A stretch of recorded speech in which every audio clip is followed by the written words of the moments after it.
aquí ya con el diputado nacional por Comunidad Ciudadana, Miguel Roca. Miguel, bienvenido, buenos días. Buen día, Marcelo, Lorena, ¿Qué un tal? gran gusto estar con ustedes y un saludo a todos los televidentes. Diputado, ¿cómo van las cosas? Efectivamente está promoviendo una ley que está interesada un poco en ver la economía de los municipios. ¿Nos puede contar un poco? Sí, bueno, estoy preocupado porque la economía está mal. Mucha gente no tiene trabajo. Y yo les pregunto, ¿qué es peor que no tener trabajo? Trabajar y que no te paguen. ¿No ve? Sí, los dos. Eso es peor, ¿no ve? Que no tener trabajo. Y está ocurriendo mucho en las alcaldías. No solamente con los funcionarios, que las alcaldías ya no tienen presupuesto para pagar a sus funcionarios, sino también los bienes y servicios. Por ejemplo, la Alcaldía de La Paz debe como 3, 4 gestiones, estoy hablando de años, a los que prestan servicios de maquinaria pesada.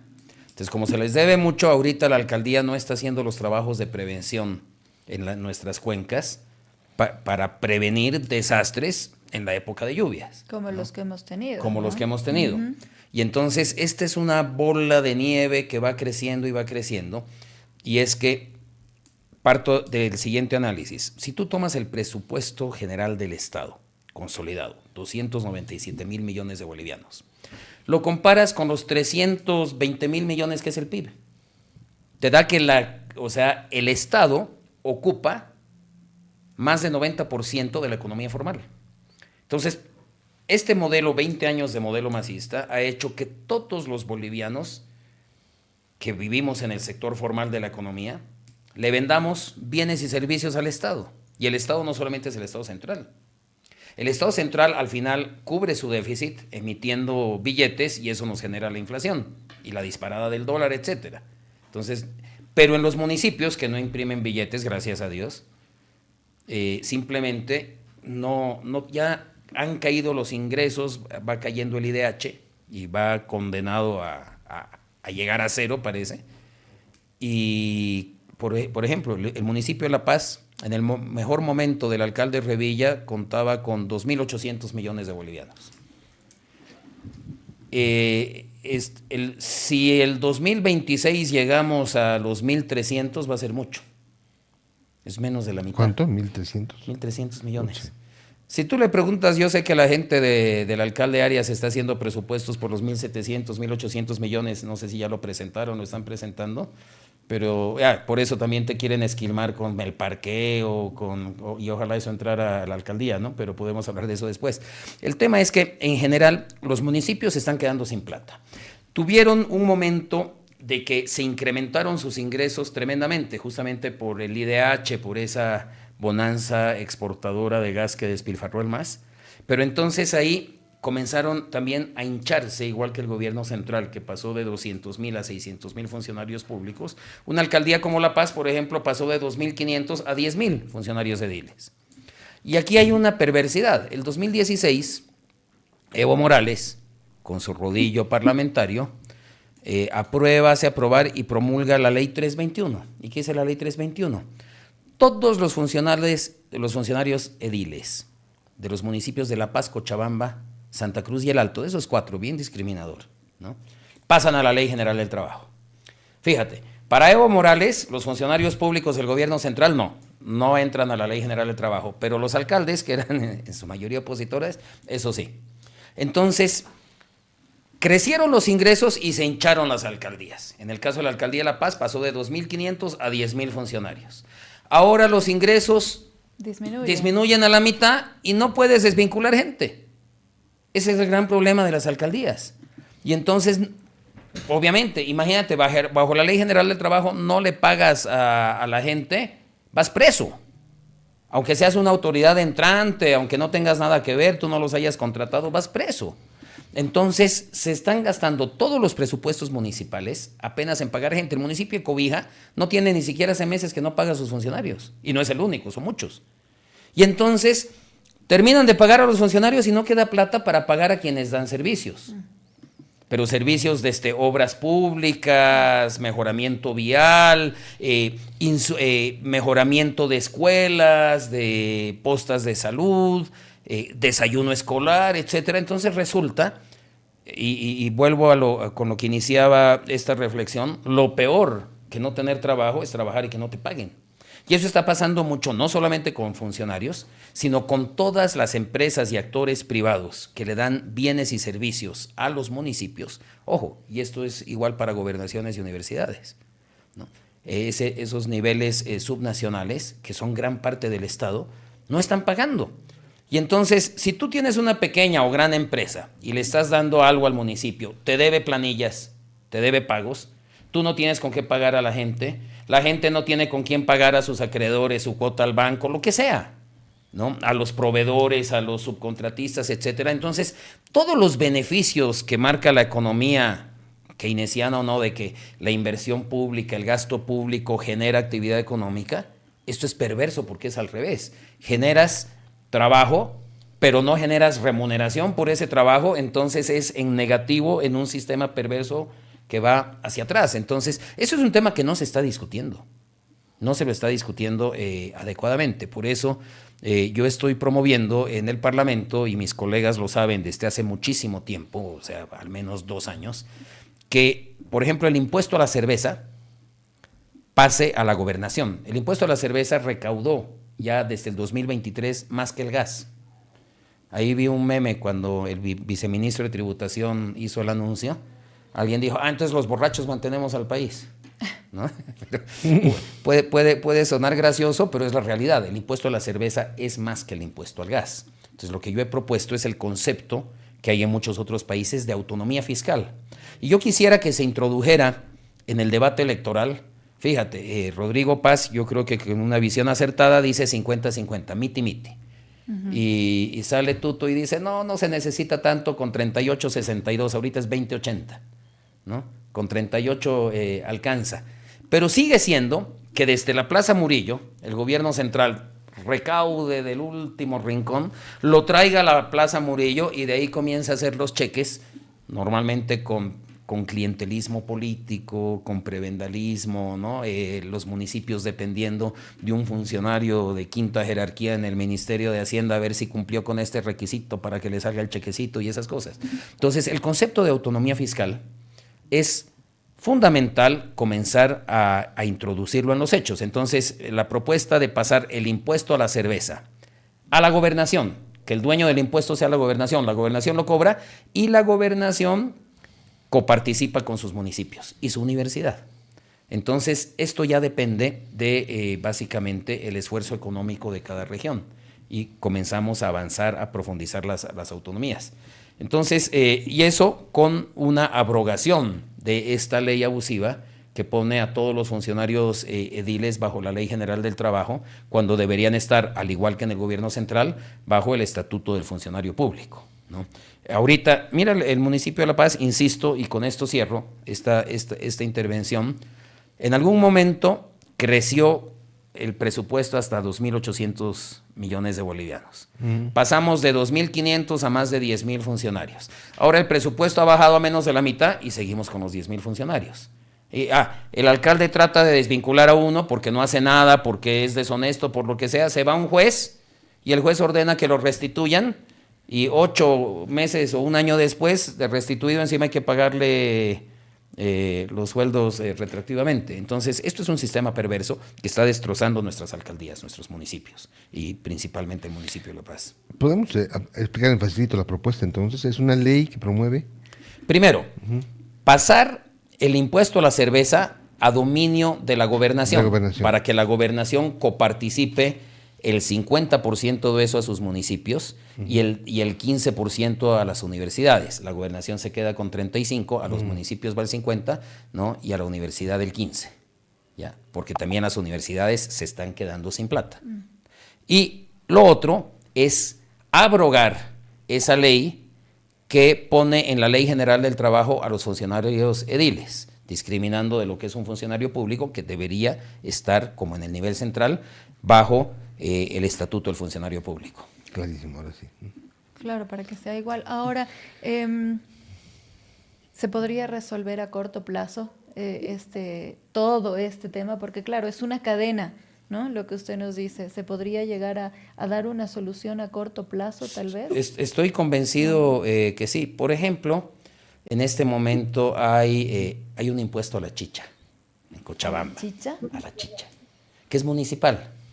Y ya impuestos internos se inventó que si es industrial, no, que tiene que ser nacional, ¿no?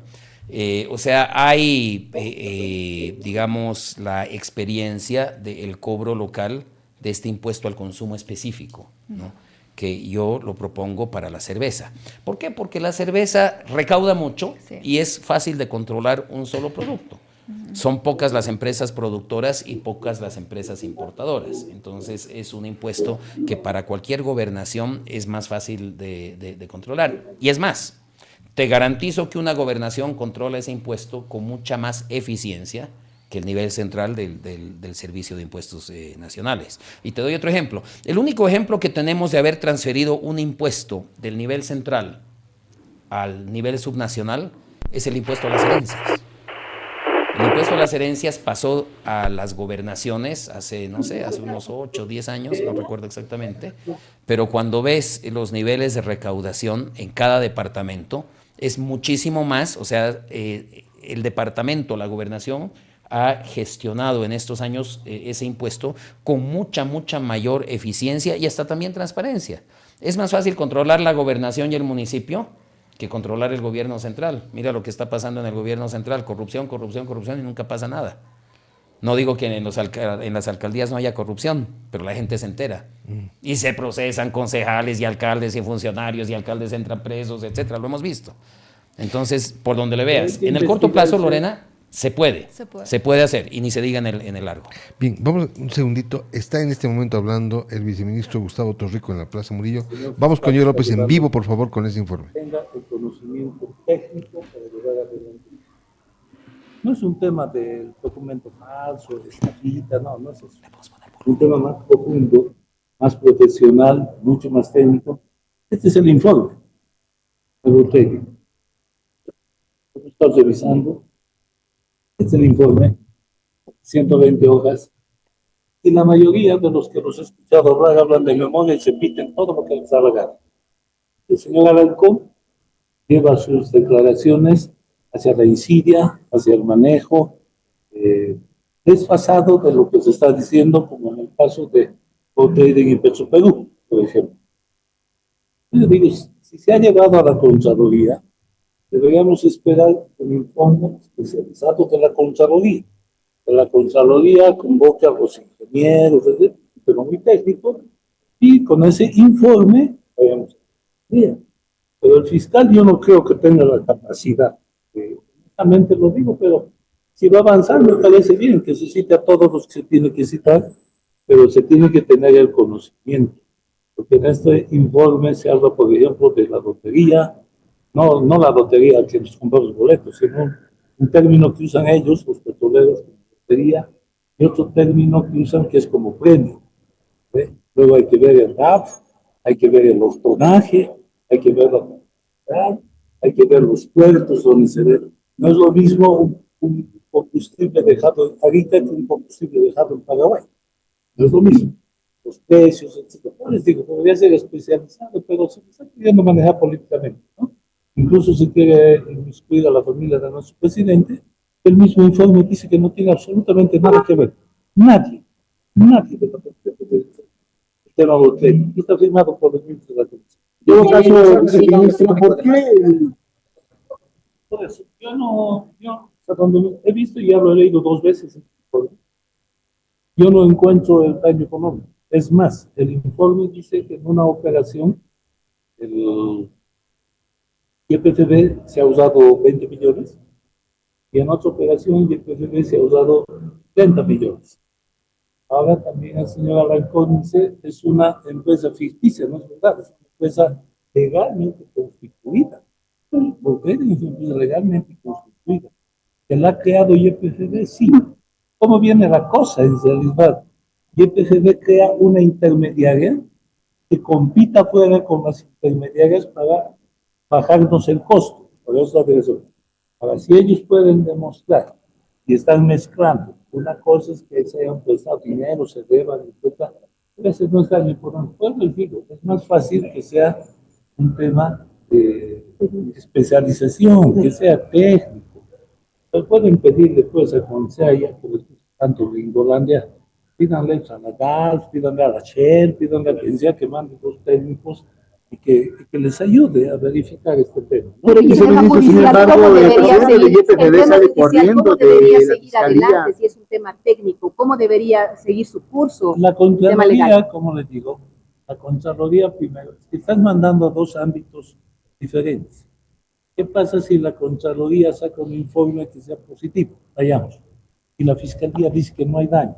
¿En qué quedamos? No puedes tener pues dos instancias de investigación. Tiene que ser una, ¿no ve? Una especializada, es lo que estamos pidiendo. Yo, pues reitero, yo dudo que la Fiscalía tenga la capacidad ahorita de analizar este informe de grado técnico en que se lo tiene. ¿Por qué sale corriendo Dorgat No sé, entonces? pues, yo velocidad, a mí no me pregunta. No, pero pero viendo las respuestas, las preguntas, Yo no voy a estar discutiendo cosas tan banales como lo que usted me presenta. Voy a hacer una conferencia sobre temas más serios. Viceministro, ¿cómo ve el tema de que Evistas han abierto campaña contra Tuto Quiroga? Dicen que incluso si llega a gobernar en la eventualidad de que así sea, no podría ser. No, a ver, el pueblo ha ido a votar, ya ha quedado con dos candidatos, ya, con balotaje. Y el pueblo mañana va a votar y elige a cualquiera de ellos. Entonces yo te digo, ya me se puto, ¿por qué lo estás amenazando ahora que se va a votar? Pues, veremos cómo funciona, pues. De pronto es un que te gobierno y todos lo aplaudimos, ¿no? De pronto se aplaza como Novoa y todos lo pateamos. Esto es indiferente. No amenaces ahora. Lo que pasa es que todo el sector de vista tomó partido por apoyarlo a tanto a Rodrigo como a Bar, ¿no? Hay ciertos acuerdos de que si tú eres gobierno, tú no me tocas, yo no salgo a la calle. Más o menos ese es el acuerdo, ¿no? O sea, así se va a manejar. No somos aprendices en política. Entonces, ¿cuál es la mejor forma de que yo me quite la culpa de encima si no es echándote la culpa a ti? Nos han dicho que tenemos candidatos, nosotros no tenemos candidatos. El gobierno, pero el presidente, sí, nosotros, como más de estructura gubernamental, no tenemos candidatos porque ninguno nos representa. Nosotros hemos perdido la elección, listo, y quedamos el gobierno al que vaya a ganar mañana la elección, eso es lo democrático. Pero yo he visto que muchos andan amenazando a unos, a otros, y eso da pauta porque el candidato de PDC están amenazando por meterte a la cárcel mañana en cuanto sea presidente, ¿no? Creo que dice que es abogado. No sé si en la academia también les enseñan derecho. Si le han enseñado mal. Porque primero hay que hacer una demanda, hay que demostrar que uno es culpable, etcétera, para que lo mandes a la cárcel. No es venir al estilo Mussolini, no vaya a la cárcel y se acabó. Entonces, sí, tienen que aprender mucho. Bueno, la democracia está ahí. Viceministro, ¿cómo se va a para la transición? Ya tienen algún plan por Bien, ahí está el viceministro Gustavo Torrico, Marcelo Lorena. Joel ha hablado sobre el caso bot trading y está hablando sobre el caso de Evo, ¿no es cierto? Efectivamente, ¿qué ha dicho del caso bot trading? Un pequeño resumen nos puede dar. Sí. No descarta que la familia del presidente esté involucrada y que se respetarán los procesos correspondientes en la adquisición de combustible en Marcelo. Y además ha señalado que, ha denunciado efectivamente que el evismo está apoyando directamente a la campaña de Rodrigo Paz y que el gobierno no tiene partido en ese campo que no apoya, ¿no es cierto? Esos dos temas. Perfecto. Sí. Más adelante volvemos contigo, Joel, para más información y un programa más completo de lo que ha hablado el viceministro. Muchas gracias. Un abrazo, Marcelo. Caso bot trading, ¿qué le parece? No están metidos los hijos del presidente, dicen. No sé. Mira, cuando el río suena es porque piedras trae, ¿no? Es conocidísimo que el hijo del presidente, el señor Marcelo Arce, tenía, creo que ya no, oficina en el edificio de Chaco, eso es Vox Populi. Lo hemos visto en aviones privados, en viajes de yacimientos, hemos visto audios, o escuchado, perdón, audios de que el hombre estaba negociando en Venezuela quién iba a manejar las plantas de urea, de yacimientos, o sea, es tratar de ocultar el sol con un dedo. Pero a mí lo que me llama la atención del caso de bot trading, que es como que la punta del iceberg que destapa la mega corrupción que hay en yacimientos con el tema de carburantes. Enfatizo la palabra carburantes, no es hidrocarburos, porque decirle hidrocarburo al diésel, a los carburantes, es como decirle harina al pan. Claro, necesitas harina para hacer pan, pero el pan no es harina ni harina es pan. Hay una diferencia, igualito. Hidrocarburo es el gas, el petróleo que está bajo el subsuelo, propiedad del pueblo boliviano. Carburante es el derivado de los hidrocarburos, que hoy por hoy lo que consumimos es casi todo producido en el exterior. Sería absurdo que alguien diga que el diésel producido en una refinería de Houston es un recurso natural del pueblo boliviano, no. Entonces, aquí está el problema, porque en una interpretación mañuda y equivocada y abusiva del artículo 167 de la Constitución, que dice que el único autorizado para la producción y comercialización de hidrocarburos, es decir, de gas y petróleo, es yacimientos. Agarrados de eso, Yacimientos detenta un absurdo monopolio estatal, un monopolio que está plagado de corrupción, de ineptitud e ineficiencia, que nos tiene a todos los bolivianos haciendo fila y con el gran problema económico. Yo he presentado, y lo vengo socializando también desde hace mucho tiempo, porque mi forma es socializar una ley y después, cuando hay un consenso, presentarla. El 6 de junio presentamos con el transporte pesado la ley de carburantes, el proyecto de ley de carburantes, 6 de junio. Desde el 10 de junio está durmiendo en la comisión. Entonces, a mí me llama la atención todo este show con bot trading. Hay corrupción, sí, todos sabemos y lo vengo denunciando desde hace más de un año. Ya, hay. ¿Que hay que pararla? Hay que pararla. Pero nadie lo está parando. O sea, sigue Yacimientos a cargo de algo que lo hace pésimamente mal y que no debería hacer. Entonces la pregunta es, miren, para que la gente me entienda, encuentran a un ladrón en el banco y lo encuentran infraganti sacándose los billetes del banco. Ya, le inician proceso al ladrón, pero el ladrón lo dejan que siga entrando y saliendo de la bóveda del banco y no hacen nada, no le ponen llave, no detienen al ladrón, ¿no? Y eso está pasando en Yacimientos con el tema de carburantes y bot trading, etcétera. El modus operandi sigue intacto. El proyecto de ley para frenar el modus operandi, que es quitarle el monopolio a Yacimientos, darle irrestrictamente y con todas las garantías al sector privado toda la cadena, desde la importación hasta la comercialización, y para que no resulte más caro, primero, le pones en cero todos los impuestos. Es que es absurdo. Hoy por hoy el gobierno le cobra impuestos a la importación, le cobra impuestos a la comercialización y a toda la logística entre medio, y con otra mano te dice te voy a subvencionar. Y entonces ahí es la caja negra del blanqueo de toda la corrupción. Y lo otro, que también hemos visto en las noticias, sustancias controladas. Meten al diésel y a la gasolina bajo el régimen de sustancias controladas con el pretexto de frenar el narcotráfico. Y esta semana nos hemos enterado que quien estuvo 14 años a cargo de sustancias controladas era un gran pichicatero. ¿Y qué hacía con sustancias controladas? Asegurarse el monopolio de los precursores para los narcotraficantes. Entonces el proyecto de ley dice, ¿saben qué? Dejemos este absurdo, esta tontería, y saquemos el diésel y la gasolina del régimen de sustancias controladas. Es un producto de primerísima necesidad que todos los bolivianos consumimos todos los santos días de Dios. Entonces, son esos los elementos. Y lo último, los dólares baratos. Hemos escuchado al viceministro Silva hace poco aquí diciendo, sí, el problema, que no hay dólares, ¿no? Y entonces los pocos dólares que tiene el gobierno, ¿a quién se los da? A Yacimientos, a 6.96. ¿No te gustaría, Lorena, recibir dólares a 6.96? O Marcelo, o cualquiera que nos escucha, nos encantaría, ¿no? Pero se los dan a los pícaros, a los corruptos, a los que señalan de corruptos. Y lo que encuentro una incoherencia que hasta ahora no dan explicación los diputados que están en esta comisión de oposición, Carlos Alarcón y Enrique Urquidi, ya muy bien por el trabajo de la comisión que han señalado, que ahora escuchamos a ¿Cómo se llama el viceministro que acabamos de escuchar? ¿A Navarro? No. Al Gustavo Torrico. Torrico, exacto, ¿no? Diciendo que en partes del informe dice que Yacimientos lo hizo muy bien, que generó ahorros, etcétera. Ya, no importa.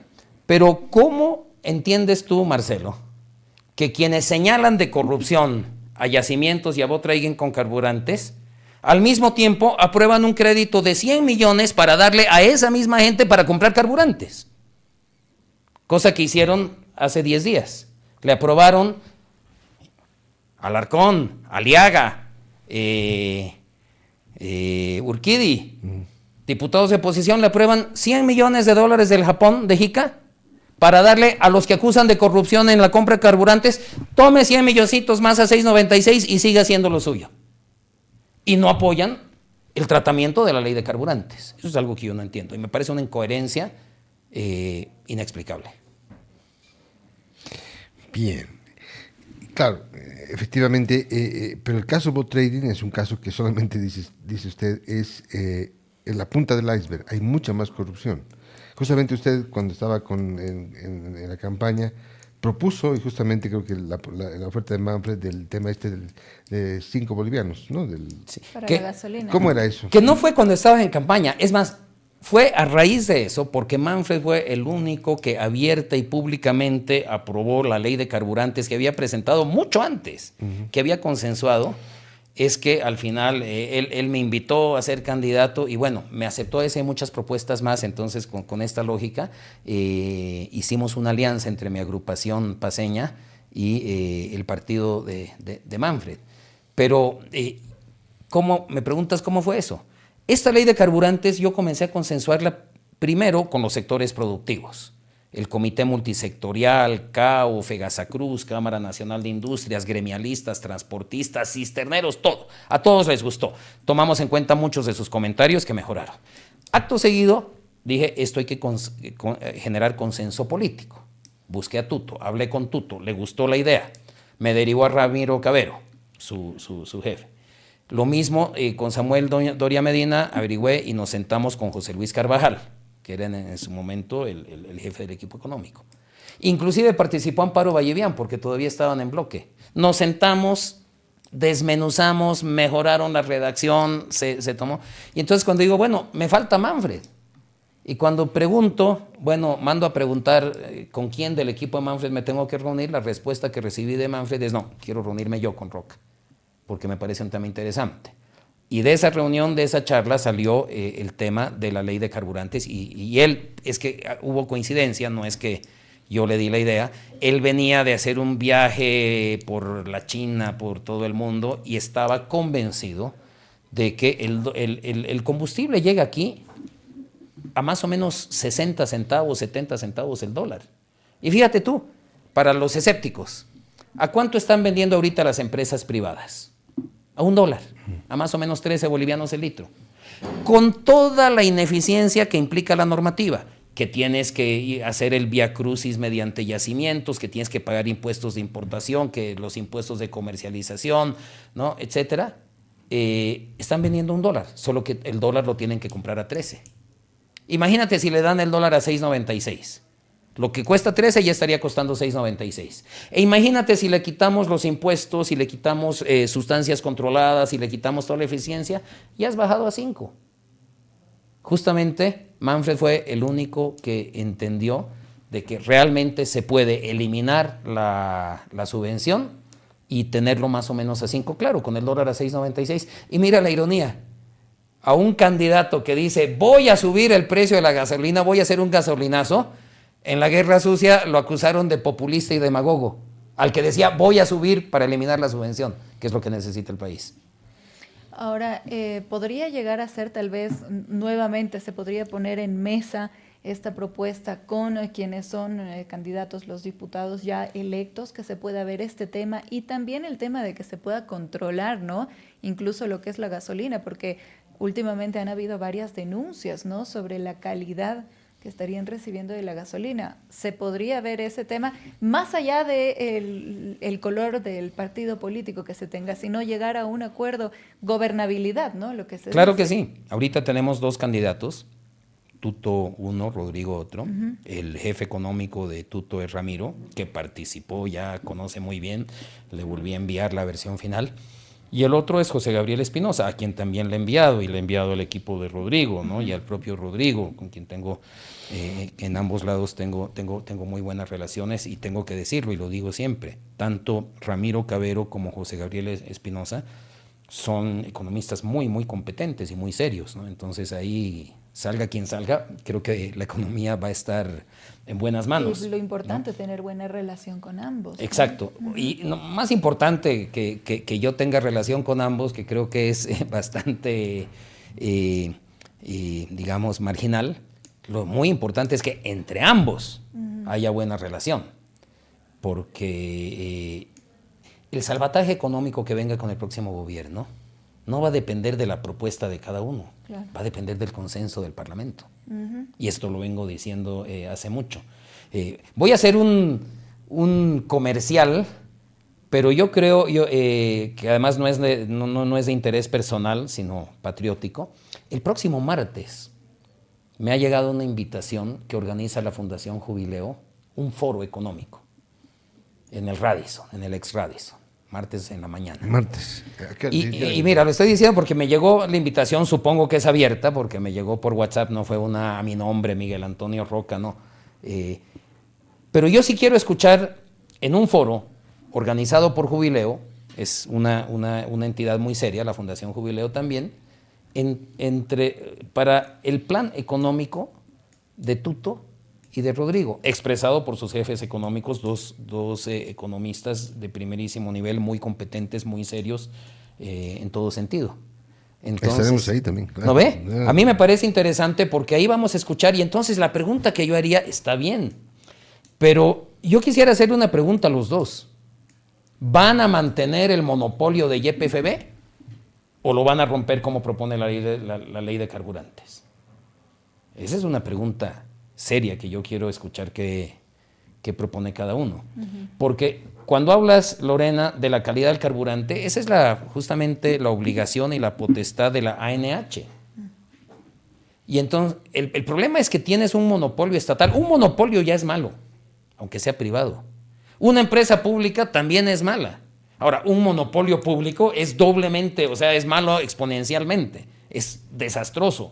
O sea, nunca, jamás en la historia de la humanidad un monopolio estatal ha sido eficiente y ha sido transparente. O sea, esa es la receta para que las cosas salgan mal, monopolio estatal. Y eso es lo que tenemos con el insumo número uno de la economía, que son los carburantes. Entonces, la gran pregunta es, ¿va Tuto, va Rodrigo, van a mantener el monopolio de yacimientos o van a abrir irrestrictamente al sector privado, como lo hemos propuesto y en su momento hemos tenido el visto bueno de algunos de ellos? Esa es la pregunta principal, porque si lo abres a la actividad privada, restrictamente, la subvención se te achica y casi se hace innecesaria. Si quieres la subvención o el precio, más depende del tipo de cambio, claro, que del carburante. Claro. Porque otra vez, si lo abres al sector privado y está aprobadísimo, tú tienes el litro a precio internacional puesto en Bolivia a 60 centavos, máximo 70 centavos de dólar, con esta desregulación que proponíamos. La pregunta es a cuánto está el dólar. Si el dólar está a 6.96, tienes el diésel a 5. Si el dólar está a 10, tienes el diésel a 6, 7. Si el dólar está a 15, pues, ¿no? Y de eso depende la política monetaria y cambiaria que tenga el próximo gobierno. Miguel, muchísimas gracias. Para terminar, va a terminarse la gestión. ¿Qué va a hacer Miguel Roca después? Bueno, se vienen las subnacionales. ¿Hay alguna mirada hacia esa elección? Te digo, estoy muy preocupado porque el Estado funciona a partir de lo subnacional y lo subnacional está en crisis. Creo que yo he intentado, y creo que ha sido mi característica, he sido todo este tiempo muy propositivo. He propuesto proyectos de ley como carburantes, como el impuesto a la cerveza, como eliminar las elecciones judiciales. Entonces voy a seguir proponiendo proyectos de ley, voy a seguir proponiendo políticas públicas, y en el ámbito subnacional definitivamente hay mucho trabajo que hacer, porque el modelo del MAS no solamente llegó al gobierno central, llegó a todas las alcaldías, aunque estuvieran manejadas por la oposición. Es recibir más plata agrandarlo, hacer más empresas públicas, hincharse, gastar más, y así estamos. Entonces, eso también hay que ¿Hay cambiar. visión alcaldía, gobernación? Si fuera una de las dos, definitivamente alcaldía. Alcaldía. Aunque confieso, la gobernación yo creo que es un tema de vinculación caminera, el principal rol de la gobernación, y yo soy ingeniero carretero, ¿no? Esa parte me atrae mucho, pero yo creo que la alcaldía está más cerca de los problemas de la población. Y te digo, mi experiencia, y ya estoy por cumplir 5 años de representante de esta circunscripción. Yo te diría que 80-90% de las quejas, las demandas, las angustias de la población que me han llegado tienen que ver con la alcaldía y no con el gobierno central. Por supuesto que a la gente le preocupa la macroeconomía, el dólar, ¿no? Le preocupa la justicia, la democracia, que esos son los temas del nivel central, pero le preocupa pues en el día a día que no tiene agua, que no tiene alcantarillado, que hay deslizamiento, que no tiene seguridad jurídica con su terreno, que le están cerrando su negocio por las patentes, por el no sé qué. O sea, los problemas de la gente y las soluciones a sus problemas están principalmente en la alcaldía. Un gusto, muchas gracias. Siempre un gusto estar en su programa, Marcelo y Lorena, y un saludo a toda su teleaudiencia. Y compromiso para una próxima oportunidad. Hay muchos temas todavía por hablar. Con todo gusto, será un placer. Vámonos un corte. Muy bien, muy bien.